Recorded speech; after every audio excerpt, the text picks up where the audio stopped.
Welcome to my channel Guru Newton. आज मैं basically एक टॉपिक मैग्नेटिक फील्ड से रिलेटेड आपसे डिस्कस करूंगा।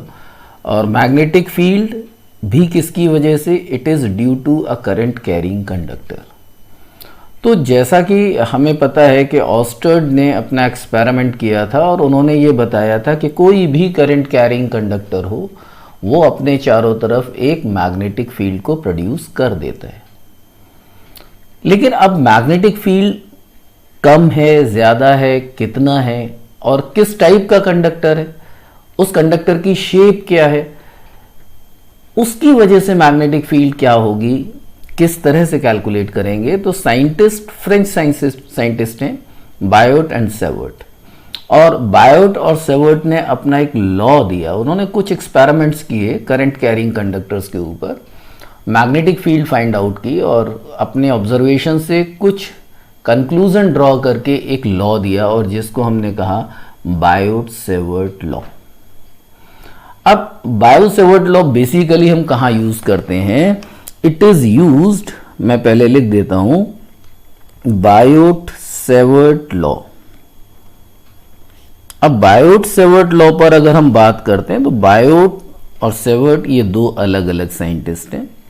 और जब ऑस्टर्ड ने अपना एक्सपेरिमेंट परफॉर्म किया था इन 1820, उसी टाइम पर, उसी ईयर में बायोट सेवर्ट लॉ ने भी लॉ दिया गया। इन्होंने भी अपने एक्सपेरिमेंट्स किए। अब इन्होंने क्या कहा? इन्होंने कहा कि कोई भी कंडक्टर किसी भी शेप का हो सकता है। तो इन्होंने माना कि कोई भी आर्बिट्री शेप है हमारा, तो इन्होंने एक शेप कुछ इस तरह से मान लिया। अब ये कैसी भी शेप है, it is not a straight wire, it is not in the shape of the circle, कोई भी आर्बिट्रेरी शेप इन्होंने ले लिया। अब इन्होंने कहा कि इसमें करंट सपोज आई जा रहा है, क्योंकि हम क्या डिस्कशन कर रहे हैं? हम डिस्कशन कर रहे हैं कि ये करंट मैग्नेटिक फील्ड कितना प्रोड्यूस करेगा। अब मैग्नेटिक फील्ड की डायरेक्शंस के लिए तो आप लोगों को पता होगा, राइट हैंड थंब रूल को हम यूज करते हैं। तो इन्होंने कहा कि सपोज अगर इसमें हम दोनों साइड में देखें, राइट, इसके लेफ्ट साइड में, इसके राइट साइड में, अपवर्ड डाउनवर्ड, तो हम किस तरह से फाइंड आउट करेंगे? तो इन्होंने माना कि सपोज, इन्होंने कहा कि हम इसमें बहुत छोटे छोटे पार्ट्स को कंसीडर कर लेते हैं। और कितनी लेंथ है इसका लेंथ है dl। अब ऐसे बहुत सारे कंडक्टर्स हो सकते हैं और उन्होंने कहा कि सपोज हमें इस पॉइंट पर निकालना है due to this dl length. तो इस dl लेंथ, ये dl तो हमारा एक छोटा सा लेंथ एलिमेंट हो गया, और इन्होंने यहां पर एक नया टर्म दिया idl, क्योंकि वैसे तो करंट क्या है? स्केलर है, लेकिन यहां पर idl, अब इस dl के अंदर कोई भी करंट जाएगा तो ये क्या हो जाएगा? इट इज अ वेक्टर, और इसको इन्होंने कहा it is a current element. इसको हम क्या बोल देते हैं? क्योंकि ना ही तो करंट है ना ही ये लेंथ है, तो हमने इसको क्या बोला? Current element. अब सपोज इन्होंने कहा कि ये पॉइंट है और इस पॉइंट पर, अब इसका पोजीशन वेक्टर क्या है? अब इन्होंने माना कि इसका पोजीशन वेक्टर है इट इज r। अब यहां डायरेक्शन कैसा होगा? यहां डायरेक्शन होगा इनवर्ड्स। क्यों होगा? क्योंकि अगर हम राइट हैंड थंब रूल लगाएं, बहुत सिंपल रूल है, आपने जूनियर क्लासेस में पढ़ा भी होगा, और अगर हमारा थंब डायरेक्ट करे किसको? करंट को, करंट की डायरेक्शन में थंब हो, तो हमारी फिंगर्स राइट हैंड की जिस डायरेक्शन में कर्ल होती हैं, that is the direction of magnetic फील्ड। तो अगर हम इस पॉइंट P पर देखें तो यहां पर मैग्नेटिक फील्ड की डायरेक्शन इनवर्ड होगी, perpendicular to the plane, perpendicular to the plane. अगर हम बात करें, सपोज हमने कहा कि हम सपोज इसकी वजह से, अब हमने एक दूसरा dl एलिमेंट ले लिया और हम मानते हैं कि ये पोजीशन वेक्टर है, तो यहां पर क्या हो जाएगा? Direction is outward. कैसी डायरेक्शन होगी? आउटवर्ड्स डायरेक्शन होगी, डायरेक्शन का डिफरेंस आ जाएगा। और ये भी क्या है हमारा? ये भी dl एलिमेंट है। तो ये आइडियल हमारा करंट एलिमेंट होंगे, और ऐसे बहुत सारे इनफाइनाइट करंट एलिमेंट हम इस वायर में मान सकते हैं, जो किसी भी आर्बिट्री शेप में है, किसी भी शेप में कह सकते हो आप। अभी तो हमने कोई भी शेप नहीं लिया, इन जनरल एक वायर आपको दिखाया हुआ है। अभी और भी डिस्कशन करेंगे कि अगर स्ट्रेट वायर होगा तो क्या होगा, सर्कुलर शेप में होगा तब क्या होगा। तो इन सारी चीज़ों के लिए भी फॉर्मूले ड्राइव किए जाते हैं, और वीडियो में अंत तक बने रहिए। मैं आपको बहुत ही सिंपल वे से ये समझाऊंगा कि अगर हम बायो-सेवर्ट लॉ से किसी का भी मैग्नेटिक फील्ड निकालते हैं, मैग्नेटिक फील्ड हम किसको बोलेंगे, magnetic field strength is DV.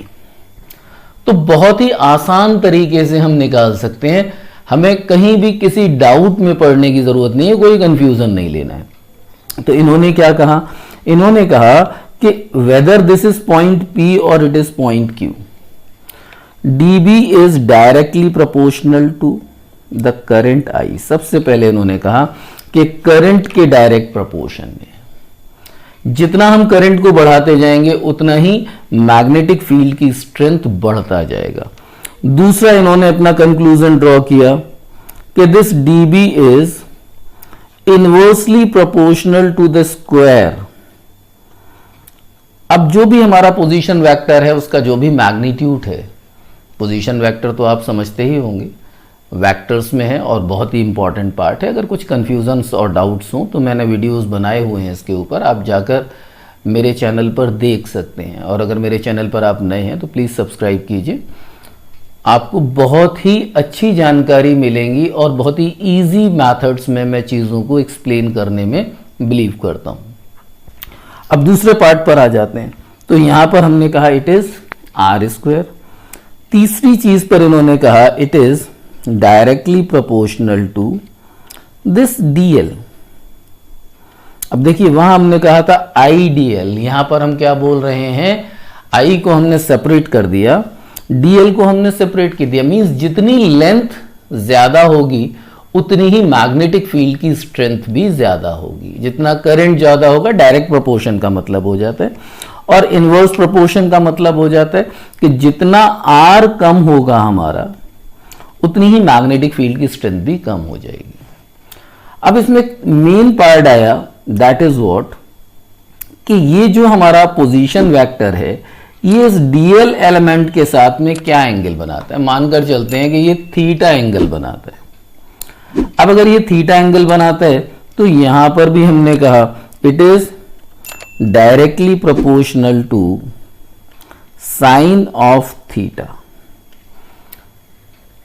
ये चार फैक्टर्स ऐसे थे जिसके ऊपर इन्होंने एक्सपेरिमेंट्स किए और अपना कंक्लूजन ड्रॉ किया, और उसके बाद में इन्होंने अपना लॉ दिया बायो-सेवर्ट लॉ, जिसकी बहुत ज्यादा इंपॉर्टेंस है। तो बायो-सेवर्ट लॉ के अकॉर्डिंगली अगर हम यहां पर बोलेंगे तो the strength of magnetic field due to this is directly proportional to I dl sine theta over R square. ये इन्होंने इसका क्या निकाला, इसका निकाला मैग्नीट्यूड। ये सिंपल हम क्या बता रहे हैं, इट इज द मैग्नीट्यूड। और यहां पर अभी डायरेक्शन की बात कहा तो मैंने आपको बता दिया P पर क्या होगा, बिकॉज dB क्या है, it is a vector quantity. dB कैसा क्वांटिटी है, means it is a magnetic field and it is a vector. तो अगर वेक्टर है तो उसमें मैग्नीट्यूड भी होगा, इसमें डायरेक्शन भी होगा। तो मैग्नीट्यूड वाइज क्या है, this dB is directly proportional to I dl sine theta. तो यहां पर हम क्या ले रहे हैं, हमें डायरेक्शन से कोई मतलब ही नहीं है। अब अगर हम इसको देखें तो dB इज इक्वल्स टू क्या हो जाएगा, अब ये प्रोपोर्शनैलिटी का साइन जब हम हटाते हैं तो यहां हम कांस्टेंट ऑफ प्रोपोर्शनैलिटी लिखते हैं, और ये होता है म्यू नॉट अपॉन 4 पाई, जो कि एक प्रोपोर्शनैलिटी कांस्टेंट तो है लेकिन डायमेंशन है इसकी डायमेंशंस हैं। ये आप नहीं कह सकते कि it is a dimensionless constant.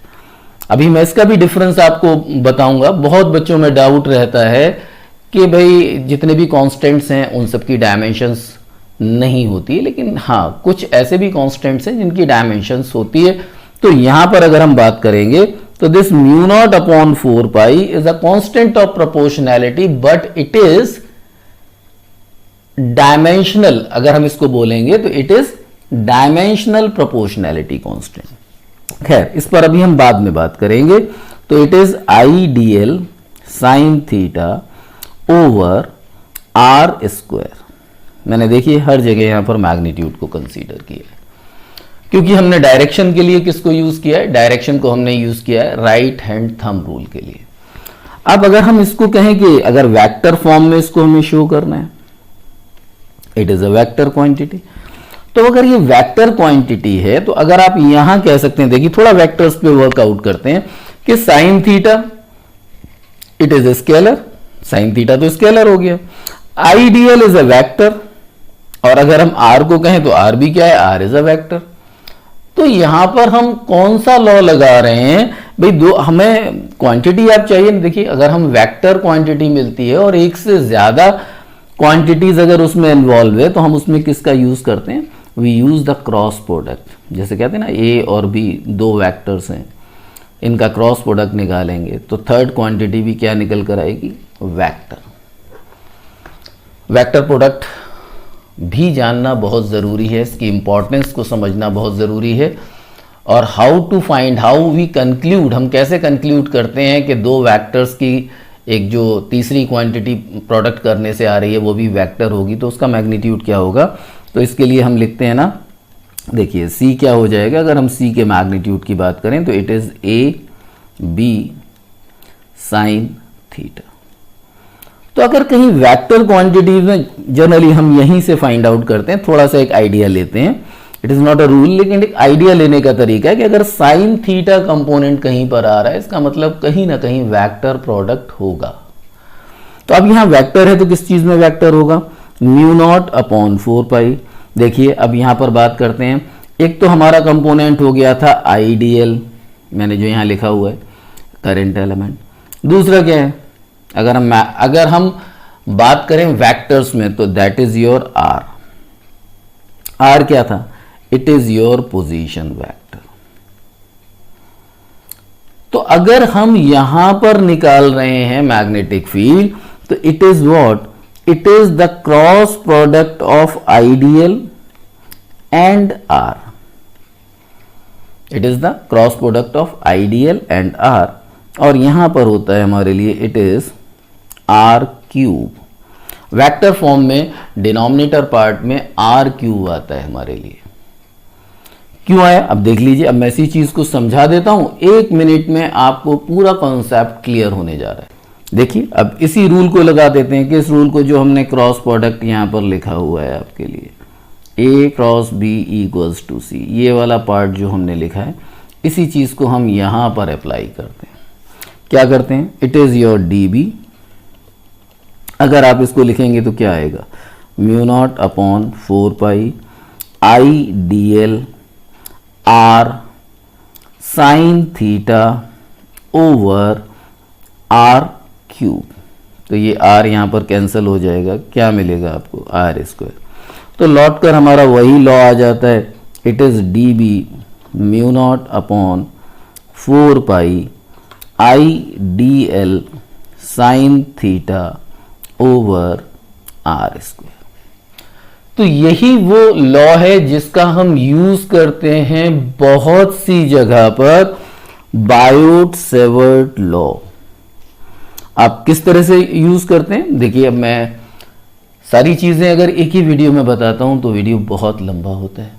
तो अगर मैं इसके एप्लीकेशंस पर जो वीडियो दे रहा हूं आपके लिए, आप मेरे चैनल पर इसी की वीडियो है, इसका एप्लीकेशन है कि अगर हम एक सर्कुलर रिंग में निकालेंगे सेंटर पर, या कोई अगर फाइनाइट लेंथ है या इनफाइनाइट लेंथ का कंडक्टर है, हम उसकी मैग्नेटिक फील्ड कैसे निकालेंगे, वो सारी चीजें मैंने बहुत ही इजी वे में एक्सप्लेन किया हुआ है। हो सकता है कि आपको इस वीडियो में थोड़ा सा टाइम ज्यादा लगे उस चीज में, बिकॉज वीडियो थोड़ा सा एक्सप्लेनेशन में थोड़ा सा बड़ा हो जाता है, लेकिन कॉन्सेप्ट को मैं पूरी तरह से समझाने की कोशिश करता हूं। तो आई होप कि बायो सेवर्ट लॉ आपको समझ में आया होगा कि बायो सेवर्ट लॉ क्या होता है। बायो सेवर्ट लॉ मैं एक बार लिख देता हूं, it is used to find, because हमें ये भी पता होना चाहिए कि बायो सेवर्ट लॉ हम यूज कहां करते, to find the magnetic field due to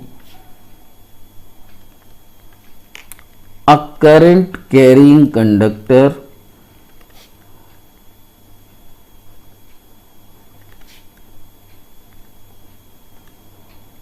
of any shape। अब देखिए ये यहां पर पॉइंट है, ऑफ एनी शेप, किसी भी शेप का हो। हम यूज करेंगे किस चीज को, बायो-सेवर्ट लॉ को। तो बायो-सेवर्ट लॉ में मैंने आपको जो पॉइंट्स बताए हैं, इट इज क्लियर नाउ कि this dB is equals to mu naught upon 4 pi I D L sine theta upon R square. और मैंने आपको बताया हुआ है कि म्यू नॉट अपॉन 4 पाई कैसा कांस्टेंट है, it is dimensional, it is dimensional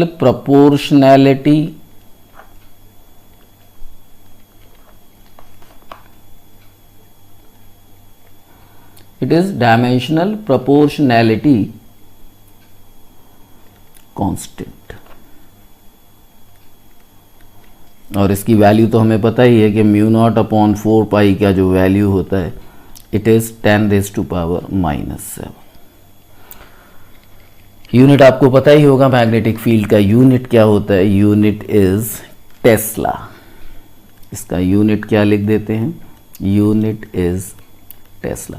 ये छोटी छोटी सी चीज़ें हैं जो आपको ध्यान रखना पड़ेगा कि ये वेक्टर होता है। और जैसा मैंने आपको एक्सप्लेन किया, आई होप कि ये वीडियो से आपको बायो-सेवर्ट लॉ क्लियर हो गया होगा कि बायो-सेवर्ट लॉ को हम यूज़ कहाँ करते हैं, किस तरह से करते हैं। जानने के लिए मेरे साथ बने रहिए। और अगर मेरे चैनल पर आप नए हैं तो प्लीज़ चैनल को सब्सक्राइब कीजिए, और वीडियो अच्छा लगा हो तो लाइक तो एक बार ज़रूर कीजिए और इसे शेयर भी कीजिए। Thank you.